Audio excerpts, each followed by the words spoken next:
Super star Rajinikanth தான். எப்போவுமே அவர் இடத்த மாற்றவே முடியாது. நான் சின்ன வயசில் 90s கிட்டு. இப்போ நான் ஸ்க்ரீனில் பார்க்கும்போது தெரியுது அவரோட வளர்ச்சி வேறு மாதிரி. சான்ஸே இல்லை. என்றைக்குமே தலைவர் தான். கூலி மாதிரி இன்னும் ஒரு 100 படம் பார்த்தாலுமே அவரோட எனர்ஜி, நடிப்பு, ஆக்டிங் வேறு யாருக்குமே வராது.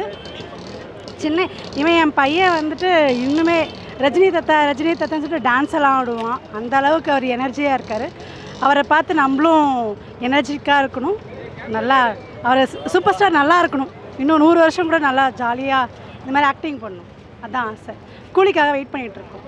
அதே மாதிரி ஜெயிலர் 2க்காக வெயிட் பண்ணிகிட்ருக்கோம். அதுதான், அது மிராக்கிள்ங்க. அவர் எப்படி அது மேபி காட் சொல்கிற மாதிரி கடவுள் சொல்கிறாரு போல் அவர் நடிக்கிறார். எனர்ஜி அப்போருந்து இப்போருந்து எப்போவுமே ஒரே லெவலில் இருக்குது. அது ஒரு பாயிண்ட் கம்மியான மாதிரி எனக்கு தெரியல. அவர் எப்பவுமே நல்லா இருக்கணும். தேங்க்யூ. இது என்றைக்குமே எவர்கிரீன் மூவி தானே பாஷாங்கிறது. அது என்றைக்குமே மக்களுக்கு வந்து அழுக்காது. எத்தனை வாட்டி பார்த்தாலும் அந்த ரெஃப்ரெஷிங்காக தான் இருக்கும், ஃப்ரெஷ்ஷாக தான் இருக்குது. ஓகே, இந்த படத்தை எப்படி நீங்கள் ஃபஸ்ட்டு பார்த்துருக்கீங்களா? இல்லை, நான் அப்போது தேட்டரில் செகண்ட் ரிலீஸ் தான் நான் பார்த்தேன் அப்போது. ஸோ எவ்ரி டைம் தேட்டரில் ரிலீஸ் ஆகி மிஸ்ஸே பண்ண மாட்டேன் அந்த ஃபேமிலியோட. பசங்களெல்லாம் கூப்பிட்டு அவருக்கு அந்த ஆட்டோக்கார சாங் ரொம்ப பிடிச்சி போச்சு. அவர் பயங்கரமான ஃபேன் ஆல்ரெடி. என்னென்ன சேஞ்சஸ் பண்ணியிருக்காங்க? சேஞ்சஸ் இல்லை, டிஜிட்டைஸ் பண்ணியிருக்காங்க. 4K பண்ணியிருக்காங்க. ஸோ மக்கள் இப்போ இருக்கிற ஆடியன்ஸுக்கு ஏற்ற மாதிரி நல்ல பிக்சர் கிளாரிட்டி நல்லாயிருக்கு, சவுண்டிங் நல்லாயிருக்கு. செலிப்ரேஷன் ரொம்ப ஆட்டோக்காரன் சாங் வந்து ஒரு 2 ஒன்ஸ் மோர் போட்டாங்க. செலிப்ரேஷன் மூமெண்ட்டுக்கு எதுவுமே குறைவே இல்லை.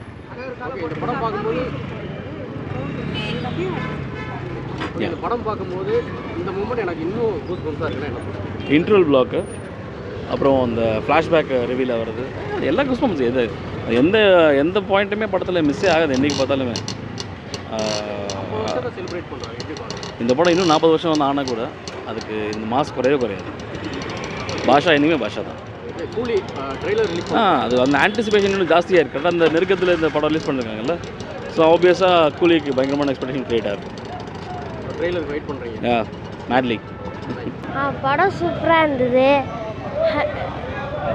நான் வந்து ஓடிடியில் அப்புறம் ஃபோனில் பார்த்துருக்கேன். இப்போ தான் நான் ஃபஸ்ட் டைமில் தேட்டரில் வந்து பார்க்குறேன். எக்ஸ்பீரியன்ஸ் சூப்பராக இருந்தது. நான் ரஜினியோட ஹார்ட்கோர் ஃபேனு. நான் வந்து பார்த்திங்கன்னா படத்தை வந்து 100 தடவைக்கு மேலே நான் பார்த்துருக்கேன் ஆக்சுவலாக. அது இவ்வளோ நாள் கழித்து இந்த படத்தை இந்த தேட்டரில் இவ்வளோ ஜனங்களோட சேர்ந்து பார்க்கும்போது ரொம்ப என்டர்டெயின்மெண்ட்டாகவும் ரொம்ப என்தூசியாஸ்டிக்காகவும் இருந்தது. நல்லா இருந்துச்சு. தலைவரை திரும்பி இந்த ஸ்க்ரீனில் பார்க்கறதுக்கு ரொம்ப பிடிச்சிருந்துச்சு. என்னென்ன சேஞ்சஸ் பண்ணியிருக்காங்க ஸ்க்ரீனில்? சேஞ்சஸ்ன்னு வந்து பார்த்தோன்னா எப்படி சொல்கிறது, மியூசிக்ஸு கொஞ்சம் ஆட் பண்ணியிருக்காங்க. டால்பி டிஜிட்டல் மூலிமா ஆட் பண்ணியிருக்காங்க. அதுக்கப்புறம் கொஞ்சம் ஸ்க்ரீன் வந்து பார்க்கறதுக்கு இன்னும் கொஞ்சம் 4K டெக்னாலஜியோட கொஞ்சம் நல்லாயிருக்கு. அவ்வளோதான். கூலி வரப்போகுது. ஸோ எந்த அளவுக்கு எக்ஸ்பெக்டேஷன் ட்ரெய்லர் விட போகிறாங்க? எக்ஸ்பெக்டேஷன்லாம் தாண்டி தலைவரை ஸ்க்ரீனில் பார்த்தாலே போதுங்க எங்களுக்கு. அவ்வளோதான், வேறு எதுவும் இல்லை. அதெல்லாம் படம் நல்லாயிருக்கு நல்லா இல்லை, மியூசிக் நல்லாயிருக்கு நல்லா இல்லை, அதெல்லாம் அப்பாற்பட்ட விஷயம். போய் உட்காரணும், தலைவரை ஸ்க்ரீனில் பார்க்கணும், அவ்வளோதான். அவரை பார்த்துக்கிட்டே இருக்கணும், ஸ்க்ரீனில் பார்த்துக்கிட்டே இருக்கணும். நம்ம தமிழ் சினிமா இன்னும் 1000 கோடி தொடலை. கூலி இல்லை ஜெயிலில் தொடுமா? 1000 கோடி பேர் ரசிக்கிறாங்க, அது போதாதா? அதுவே 1000 கோடி சம்பாரிச்ச மாதிரி தானே, முடிஞ்சு போச்சு. நிறைய பேர் இப்போ ரஜினிக்கு வயசாகிடுச்சு, அவரே நடிக்கிறாரு. வயசுன்றது வந்து நம்பர் தானே, அதில் ஒன்றும் இல்லைங்களே. அவர் நம்பரை தாண்டி அவர் வந்து பார்த்திங்கன்னா எக்ஸ்பீரியன்ஸை கொட்டிக்கிட்டே இருக்கார். அனுபவம் முக்கியமா வயசு முக்கியமானு பார்த்தா அனுபவம் தானே முக்கியம். Experience is must. இதை பார்க்கும்போது 30 வருஷம் கழிச்சு வந்த படம் மாதிரியே தெரியல. ஒரு ஃபஸ்ட் ஷோக்கு வந்து எந்த லெவலுக்கு இருப்பாங்களோ அந்த அளவுக்கு வந்து க்ரௌட் இருக்குது. நிறைய பேர் சொல்கிறாங்க தலைவர் ஃப்ரெண்ட்ஸுக்கெலாம் வயசாகிடுச்சுன்ட்டு. ஆனால் உள்ளே இருக்கிற பாதி பேர் 2K கிருஷ்ணா அந்த அளவுக்கு நல்லா என்ஜாய் பண்ணுறாங்க.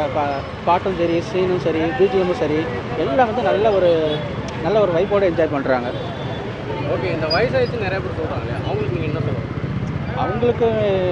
அவங்களுக்கு வந்து நாம் சொல்ல வேண்டியதில்லை. தலைவரே சொல்லியிருக்காரு, நான் யானை இல்லை குதிரை, யானை விழுந்தாலும் குதிரை எந்திரிக்க ரொம்ப நேரம் ஆகும், யானை விழுந்தாலும் எந்திரிக்க ரொம்ப நேரம் ஆகும், நான் குதிரை எப்போ விழுந்தாலும் எந்திரிப்பேன்னு தலைவரே சொல்லியிருக்காரு. இதுக்கு மேலே நம்ம ஃபேன் சொல்கிறதுக்கு எதுவுமே கிடையாது. ஓகே, கூலி வரப்போகுது, ட்ரெய்லர் விட போகிறாங்க. ஸோ எந்த அளவுக்கு எக்ஸ்பெக்டேஷன் இருக்குது? லோகேஷும் அடிக்கடி அப்டேட் விட்டுக்கிட்டே இருக்காரு, இப்படி இருக்கும் அப்படி இருக்கும்ட்டு. பட் அந்த எக்ஸ்பெக்டேஷனை நான் பார்க்கல. ஒன்லி வந்து நம்ம ஃபோக்கஸ் ஒன்லி தலைவர் அதில் பார்க்குறோம். கண்டிப்பாக அந்த படம் வந்து ஒரு ரெக்கார்ட் பிரேக் கண்டிப்பாக பண்ணோம். நாங்களும் அதுக்கு தான் காத்துக்கிட்டு இருக்கோம். ட்ரெய்லரு இப்போ விடுவாங்கிறோட அந்த பவர் ஹவுஸ் சாங் வந்து எப்படி இருக்கும், இப்போ 22ஆம் தேதி ஹைதராபாத்தில் லான்ச் பண்ண போகிறதா கேள்விப்பட்டேன். அந்த சாங் வந்து எப்படி இருக்கும், அந்த இதான் இப்போ ரொம்ப இருக்குது. ஆல்ரெடி வந்து மோனிகா ஃபீவர்லேருந்து நாங்கள் வரல, அடுத்து பவர் ஆஃப் ஃபீவரை எப்படி நாங்கள் ஃபேஸ் பண்ண போகிறோன்னு தெரியல. இந்த வயசில் இவ்வளோ எனர்ஜியாக இருக்கார், எப்படி பார்க்குறீங்க? 50 வருஷம் தமிழ் சினிமாவில் போகணும்னா இருக்காரு. இதெல்லாம் வந்து லட்சத்தில் இல்லை, கோடியில் ஒருத்தருக்குதுன்னா இந்த மாதிரி இருக்கும் நடக்கும். அதில் ஒன்று இது தலைவர் மட்டும்தான். இந்த பாக்கியம் வந்து வேறு யாருக்கும் அமையாது. இன்னும் ஒரு 75 இயர்ஸ் ஆகுது, இன்னும் வந்து அவரை வச்சு டைரக்ட் பண்ணுறதுக்கு ரெடியாக இருக்கிறாங்க, ப்ரொடியூஸ் பண்ணவும் ரெடியாக இருக்கிறாங்க. அடுத்தடுத்து படங்கள் வந்து லைனப்பில் இருக்குது. இந்த மாதிரி வந்து யாருக்கு வருதுன்னு சொல்லுங்கள்.